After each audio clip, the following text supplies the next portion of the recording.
ત્રીજું, મનોવલણ પરિવર્તનની રીતો, ટેકનિક્સ ઓફ એટીટ્યુડ ચેન્જ, અનુભવ, શિક્ષણ, સામાજિકરણ, જૂથ, પ્રચાર, સમૂહ માધ્યમ દ્વારા મનોવલણોનું ઘડતર થાય છે અને તે દ્રઢ થાય છે. કેટલાક નિષેધક મનોવલણો વ્યક્તિ, સમાજ, રાષ્ટ્ર કે વિશ્વ સ્તરે નુકસાન પહોંચાડે છે.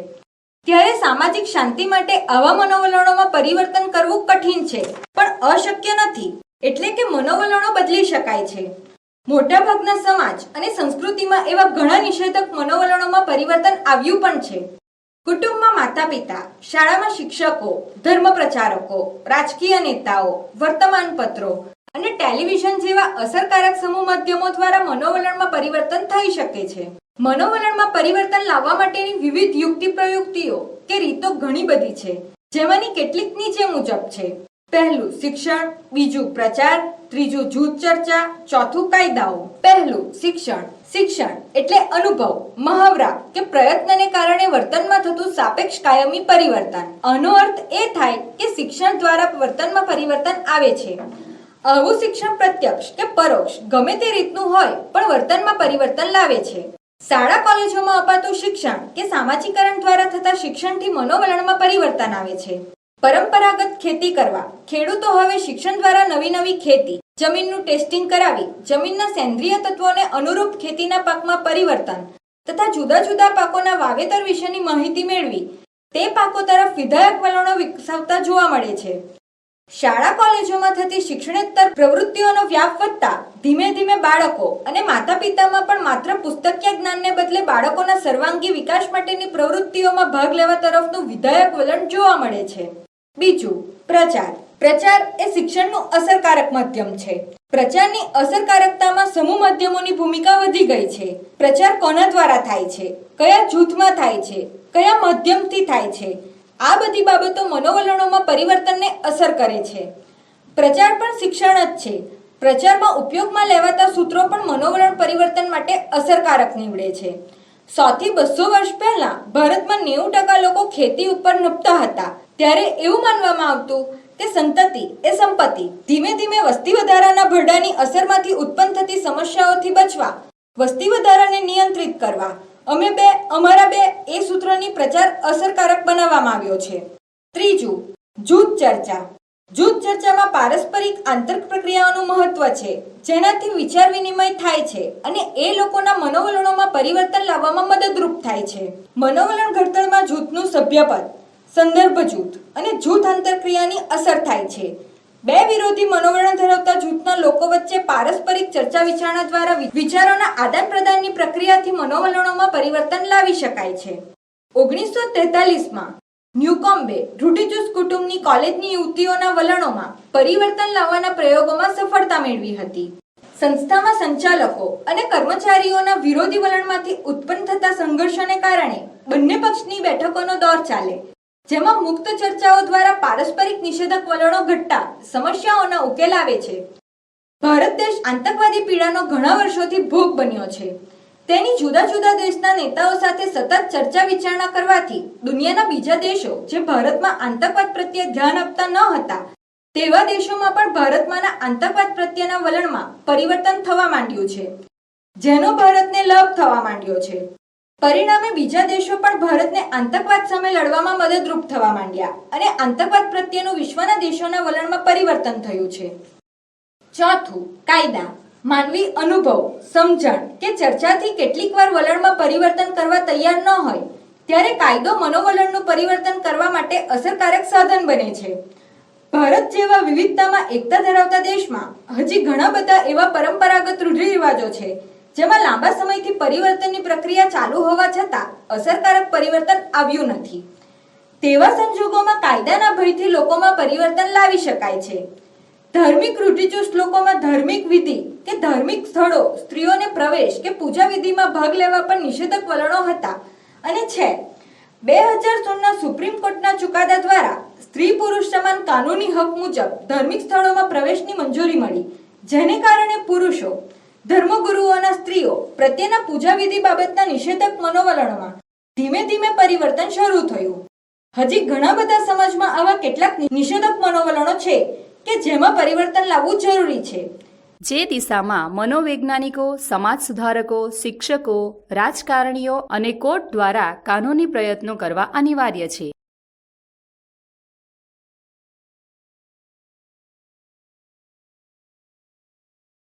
ચોથું, મનોવલણ પરિવર્તનમાં અવરોધો. Obstacles in attitude change. નિષેધક મનોવલણોમાં પરિવર્તન લાવવું વ્યક્તિ, સમાજ કે રાષ્ટ્ર માટે જરૂરી છે. ઘણા બધા પ્રયત્નો સતત ચાલુ રહેવા છતાંય કેટલીક વાર પરિવર્તન ઝડપી અને અસરકારક બનતું નથી. મનોવલણ પરિવર્તનમાં કેટલાક પરિબળો અવરોધક બને છે. તેની પણ સમજૂતી મેળવવી જરૂરી છે. આવા અવરોધક પરિબળો નીચે મુજબ છે. પહેલું, મનોવલણની પ્રબળતા. બીજું, મનોવલણની જટિલતા. ત્રીજું, મનોવલણની અગત્યતા. ચોથું, મનોવલણમાં આંતરસંબંધ.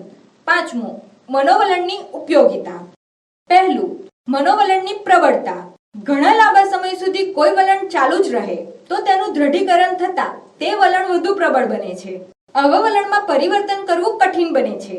તેવી જ રીતે કેટલાક મનોવલણો ખૂબ જ આત્યંતિક હોય તો તેમાં પરિવર્તન કઠિન બને છે. દાખલા તરીકે, પશ્ચિમી સંસ્કૃતિનો સતત મારો ચાલુ રહેવા છતાં આજે પણ હજી ભારતીય પરંપરાગત પહેરવેશ, ખાવા પીવાની રીતભાત કે રીત રિવાજોમાં આમૂલ પરિવર્તન આવી શક્યું નથી. અમેરિકામાં નીગ્રો અને ગોરાઓ, એશિયામાં ભારત અને પાકિસ્તાનના લોકોમાં એકબીજા પ્રત્યેના વલણોમાં પરિવર્તન જોઈએ એવું હજી આવ્યું નથી, કારણ કે આ પ્રકારના મનોવલણો ખૂબ જ પ્રબળતા ધરાવે છે. બીજું, મનોવલણની જટિલતા. મનોવલણ ઘડતરની પ્રક્રિયા જટિલ છે, કારણ કે કોઈ પણ મનોવલણ ઘડતર માટે કોઈ એક જ પરિબળ જવાબદાર હોતું નથી, પરંતુ અનેક પરિબળોની અસરથી મનોવલણ ઘડાય છે. માટે આવા જટિલ મનોવલણમાં પરિવર્તન કરવાની પ્રક્રિયા અસરકારક બનતી નથી. બાળ લગ્ન અને દહેજ પ્રથા જેવા સામાજિક રીત રિવાજોને દૂર કરવાના આપણા સૌના અથાગ પ્રયત્નો છતાં સમાજની જટિલ માન્યતાને કારણે આજે પણ આપણે આવી પ્રથાઓથી સંપૂર્ણ મુક્ત થઈ શક્યા નથી. ત્રીજું, મનોવલણની અગત્યતા. દરેક માનવીના જીવનમાં જુદા જુદા સમયે જુદી જુદી બાબતો અગત્યતા ધરાવે છે. માનવી પોતાની જરૂરિયાતની અગત્યતાને ધ્યાનમાં રાખીને વર્તન કરવા પ્રેરાય છે. દાખલા તરીકે, કોઈ વ્યક્તિના જીવનમાં તેના કોઈ એક મિત્રનું ખૂબ મહત્વ હોય, તે મિત્રની તેને અનિવાર્ય જરૂરિયાત લાગતી હોય, તેવા સંજોગોમાં તે મિત્રમાં કેટલીક બાબતો જે ન ગમે તેવી નકારાત્મક હોય છતાં પોતાના તે મિત્ર પ્રત્યે વલણ ઉત્પન્ન કરી તેની મિત્રતા તોડી શકાતી નથી. ચોથું, મનોવલણમાં આંતરસંબંધ. કેટલાક મનોવલણો જટિલતાને કારણે સંપૂર્ણ સ્વતંત્ર હોવાને બદલે એકબીજા સાથે આંતરસંબંધિત હોય છે. આવા એકબીજા સાથે આંતરસંબંધિત મનોવલણોમાં પરિવર્તન કરવું કઠિન બને છે. આવા મનોવલણોનો એકબીજા સાથેનો આંતરસંબંધ એકબીજા પ્રત્યે વલણને દ્રઢ કરે છે. તેથી તેમાં પરિવર્તન લાવવામાં અવરોધ ઉત્પન્ન થાય છે. દાખલા તરીકે, કોઈ યુવક કે યુવતી પોતાની જ જ્ઞાતિ, ધર્મ અને સમાજ સંસ્કૃતિ ધરાવતી વ્યક્તિના પ્રેમમાં હોય અને એકબીજા સાથે પ્રેમ લગ્નથી જોડાવા માંગતા હોય ત્યારે તેમને પ્રેમ લગ્ન ન કરાય, મા બાપ જ્યાં શોધે ત્યાં જ લગ્ન કરાય એવું સમજાવવાનો પ્રયત્ન કરી પ્રેમ લગ્ન વિરુદ્ધ વલણ ઉત્પન્ન કરવામાં સફળતા મળતી નથી, કારણ કે પોતાની મનપસંદ વ્યક્તિ પ્રત્યેના પ્રેમનું આકર્ષણ જ્ઞાતિ, ધર્મ, સંસ્કૃતિ વગેરે પરિબળો પણ તે જ વ્યક્તિ સાથે લગ્ન કરવામાં વિધાયક પ્રબલન પૂરું પાડે છે. માટે તે વ્યક્તિ પ્રેમ લગ્નની બાબતમાં ફેરફાર કરવા તૈયાર થશે નહીં, કારણ કે લગ્ન પ્રત્યેના વલણો જ્ઞાતિ, ધર્મ, સંસ્કૃતિ પ્રત્યેના વલણો સાથે આંતરસંબંધી છે. પાંચમું, મનોવલણની ઉપયોગિતા. કેટલીક વ્યક્તિ, વસ્તુ, પરિસ્થિતિ, બનાવ કે ઘટના પ્રત્યેના વ્યક્તિના વલણો કોઈ વ્યક્તિ માટે ખૂબ ઉપયોગી અને કારગત હોય, જે વ્યક્તિની અન્ય જરૂરિયાતો માટે પોષક હોય, ત્યારે મનોવલણની ઉપયોગિતા મનોવલણ પરિવર્તનમાં અવરોધક બને છે. દાખલા તરીકે, કેટલાક લોકોના કોઈ ધર્મ, ધર્મગુરુ, રાજકીય પક્ષ કે વિશિષ્ટ વ્યક્તિ પ્રત્યેના તેમના મનોવલણો તેમને ઉપયોગી થતા હોય કે કોઈ સમુદાયમાં પદ પ્રતિષ્ઠા, મોભો અપાવતા હોય, સત્તાની લાલસા જગાવતા હોય, ત્યારે તે વ્યક્તિ, ધર્મ, ધર્મગુરુ કે પક્ષ વિશે ઘણી બધી સત્ય માહિતી તેમના વિરુદ્ધમાં જાહેર થાય છતાં પોતાનું તેમના પ્રત્યેનું વિધાયક વલણ બદલવા તૈયાર હોતા નથી. પૂર્વગ્રહ, પ્રિજુડાઇઝ. સમગ્ર વિશ્વમાં બનતી વિવિધ પ્રકારની નિષેધક પરિણામો લાવતી ઘટનાઓ જેવી કે કોમી હુલ્લડો, જ્ઞાતિવાદ, અનામત આંદોલનો, વર્ગભેદ કે વર્ગ વિગ્રહ, વિવિધ દેશો વચ્ચેના શીત યુદ્ધ કે આંતરવિગ્રહો પૂર્વગ્રહના વિધ્વંસ પાસા તરીકે જોવા મળે છે. પૂર્વગ્રહ ક્યારેક ભયંકર હિંસક પરિણામો લાવે છે. આજના યુગમાં માનવીએ ખૂબ પ્રગતિ કરી છે અને આપણે વિજ્ઞાન ટેકનોલોજીના યુગમાં જીવીએ છીએ ત્યારે એક દુઃખદ પરિસ્થિતિ એ છે કે અવકાશમાં ઉપગ્રહો છોડનાર માનવી પોતાના મનમાં રહેલા પૂર્વગ્રહોને છોડી શકતો નથી. આ કરુણ વિરોધાભાસ વિજ્ઞાનની પ્રગતિ કરતા વધુ દુઃખદ અને માનવજાત પ્રત્યે દયા ઉપજાવે તેવો છે. નિષેધક વલણો ખૂબ લાંબો સમય ટકે ત્યારે તે પૂર્વગ્રહોમાં પરિવર્તિત થાય છે. પૂર્વગ્રહો એટલે રૂઢ થયેલા ખોટા ખ્યાલો. માનવ જીવનમાં સુખ, શાંતિ અને સમૃદ્ધિ લાવવા અને ટકાવવા માનવ મનમાંથી પૂર્વગ્રહો નાબૂદ કરવા કે ઘટાડવા અનિવાર્ય છે. પૂર્વગ્રહો સામાજિકરણની પ્રક્રિયાથી સંપાદિત થાય છે. પહેલું, પૂર્વગ્રહની વ્યાખ્યા અને સ્વરૂપ. Definition and nature of prejudice. પૂર્વગ્રહ માટે અંગ્રેજીમાં પ્રિજુડાઇસ શબ્દ ઉપયોગમાં લેવાય છે, જે લેટિન ભાષાના પ્રિજુડિશિયમ પરથી બનેલો છે, જેમાં પ્રી નો અર્થ થાય છે પહેલા અને જુડિશિયમ નો અર્થ થાય છે નિર્ણય. આમ શબ્દાર્થની દ્રષ્ટિએ પૂર્વગ્રહ એટલે પહેલાથી લીધેલો નિર્ણય. મનોવૈજ્ઞાનિક દ્રષ્ટિએ પણ પૂર્વગ્રહ એ પૂર્વ નિર્ધારિત નિષેધક મનોવલણ છે એમ કહી શકાય. નિષેધક મનોવલણો વિશેનો વિચાર કરતા એક બાબત સ્પષ્ટ થાય છે કે તેમાં પૂરતા અનુભવો કે પુરાવાઓનો અભાવ હોય છે. પૂર્વગ્રહની અભિવ્યક્તિ આવેગાત્મક છે, જેને કારણે પૂર્વગ્રહોથી થતા સામાજિક સંઘર્ષોમાં આવેગિક તત્વ મુખ્ય ભૂમિકામાં જોવા મળે છે.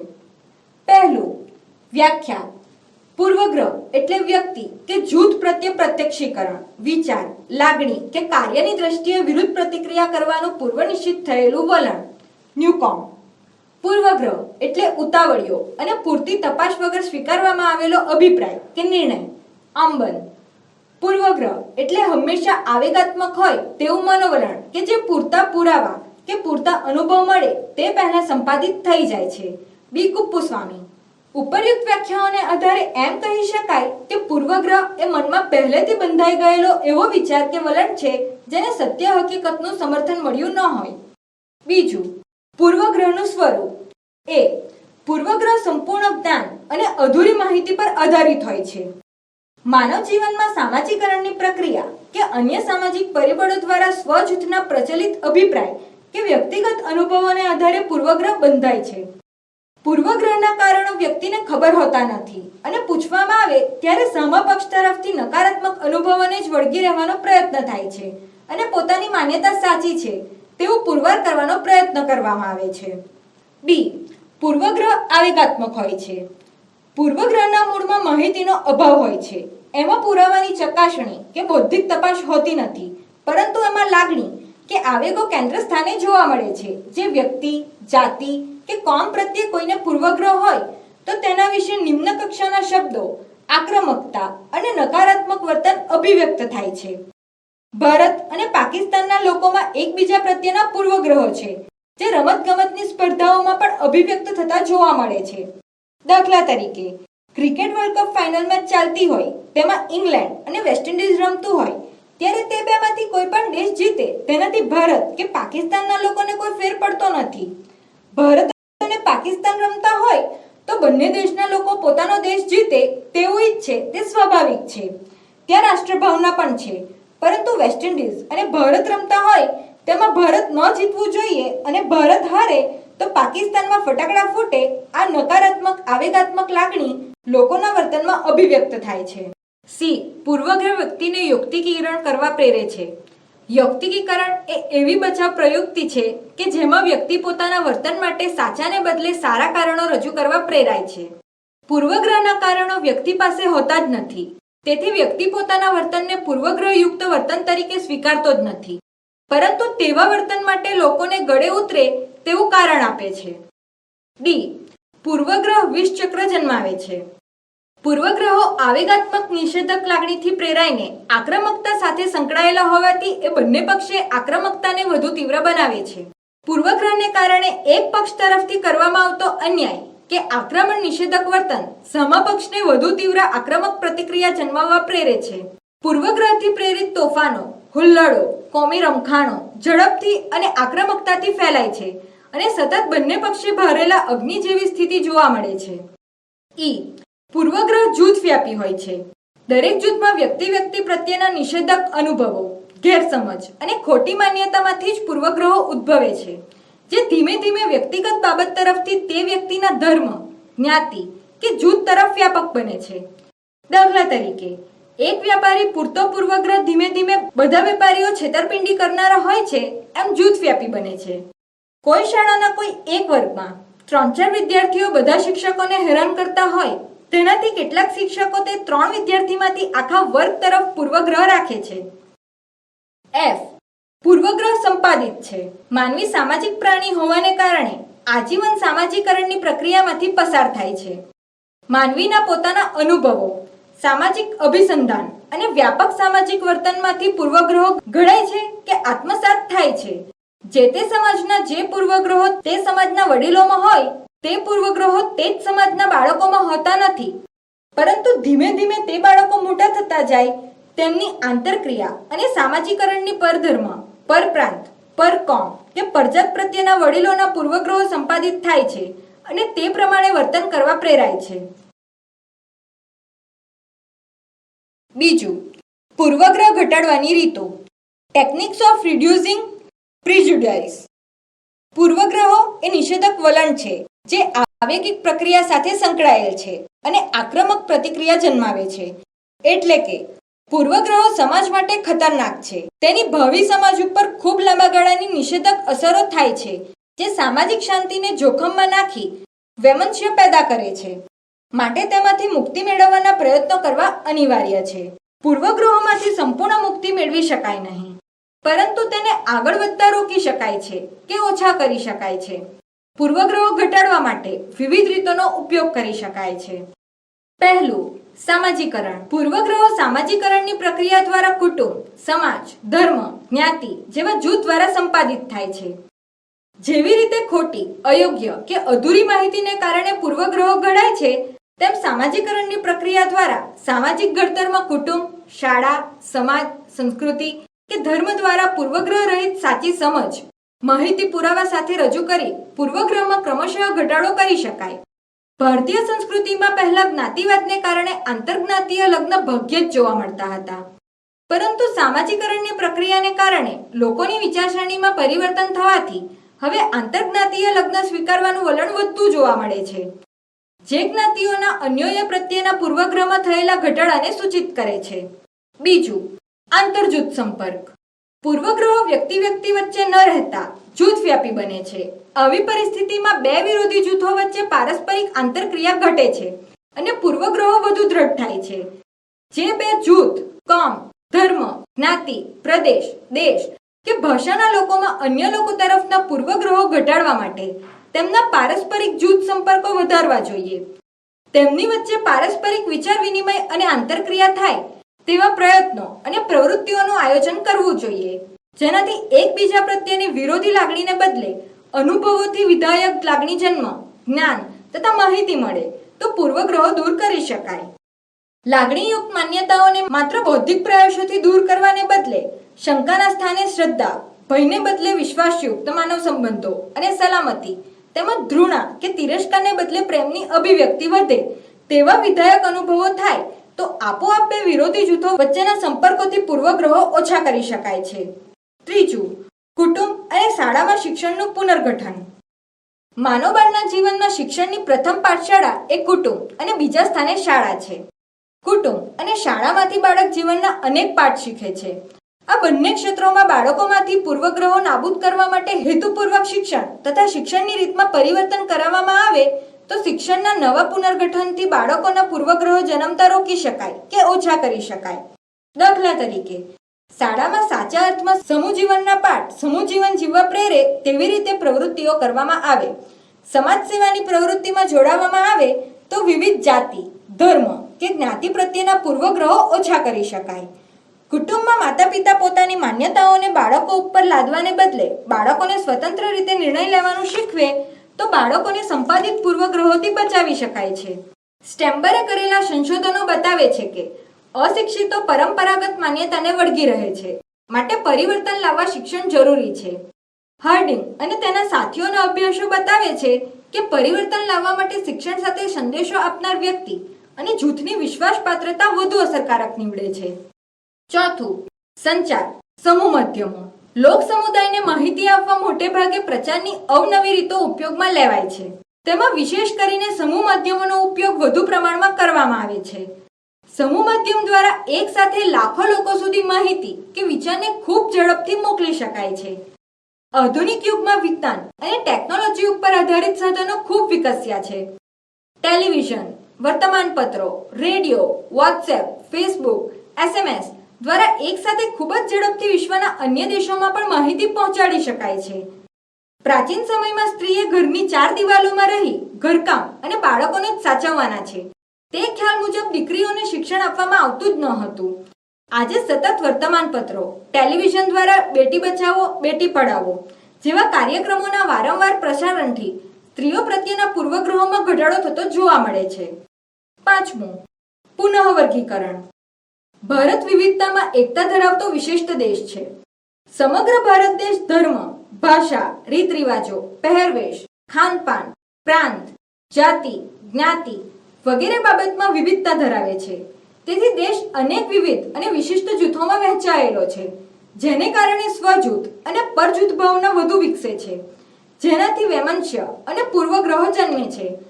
પ્રાચીન જ્ઞાતિ વ્યવસ્થા વર્ણ વ્યવસ્થા પર આધારિત હતી અને દરેક જ્ઞાતિમાં પણ અનેક પેટા જ્ઞાતિઓ હતી, જેને કારણે ઉચ્ચ નીચના ભેદભાવ, વૈમનસ્ય અને એકબીજા પ્રત્યે પૂર્વગ્રહો હતા. 6. બોધાત્મક હસ્તક્ષેપ. માનવ વર્તનના મુખ્યત્વે 3 સ્વરૂપ જોવા મળે છે: બોધાત્મક, ભાવાત્મક અને ક્રિયાત્મક. બોધાત્મક વિકાસ દ્વારા માનવીના પ્રત્યક્ષીકરણ, વિચાર અને વલણમાં પરિવર્તન લાવી શકાય છે. બોધ એટલે સમજણ, જ્ઞાન, સાચી નવી માહિતી સ્વીકાર્ય બને એવી રીતે બીજી વ્યક્તિ સુધી પહોંચાડવાની ક્રિયા. પૂર્વગ્રહ નાબૂદી માટે લોકોમાં બોધાત્મક પરિવર્તન ખૂબ અસરકારક નીવડે છે. પ્રચાર અને જાહેરાતોની જેમ સામાજિક પ્રતિષ્ઠા ધરાવતા લોકો, સમાજસેવકો, ધર્મગુરુઓ દ્વારા પણ લોકોમાં બોધ પરિવર્તન લાવી શકાય છે.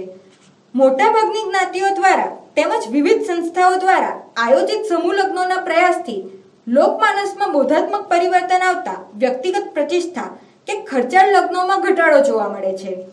સ્વાસ્થ્ય સભાનતાની ખૂબ ચર્ચાઓ, જાહેરાતો અને વિવિધ ઉત્પાદનોની લોકોના બોધાત્મક પાસા ઉપર એટલી મોટી અસર થઈ છે કે ગામડાના બાળકો પણ શાળામાં વોટર બેગ લઈ જતા થયા. 7. વિધાયક વલણો વિકસાવવા. પૂર્વગ્રહો એટલે નિષેધક મનોવલણો, રૂઢ થયેલા ખોટા ખ્યાલો. કોઈપણ સમાજમાં નકારાત્મકતા ઓછી કરવા માટે વિધાયક વલણો જરૂરી છે. જે બાબત પ્રત્યે લોકોમાં પૂર્વગ્રહ હોય તે બાબતને સૌ નકારાત્મક રીતે જ જુએ છે, વિચારે છે અને વર્તે છે. સત્ય માહિતી, પુરાવાઓ, મુક્ત ચર્ચાઓ, જૂથોમાં સંલગ્નતા વધારવાના પ્રયત્નો, યોગ્ય ભૂમિકા ભજવણીની રીતો વગેરે બાબતો પ્રત્યે લોકોમાં વિધાયક વલણ વિકસાવીએ તો પૂર્વગ્રહોમાં ઘટાડો કરી શકાય છે. પહેલાના સમયમાં સ્ત્રી માટે ગૃહિણી તરીકેની અને બાળ ઉછેરની જવાબદારી હતી, જેથી તેને શિક્ષણની કોઈ જરૂર નથી તેવી માન્યતા હતી. પરંતુ સાંપ્રત સમયમાં સ્ત્રી પુરુષ સમોવડી ખભો ખભો મિલાવીને તમામ જવાબદારીમાં ખરા અર્થમાં સહભાગી બની છે.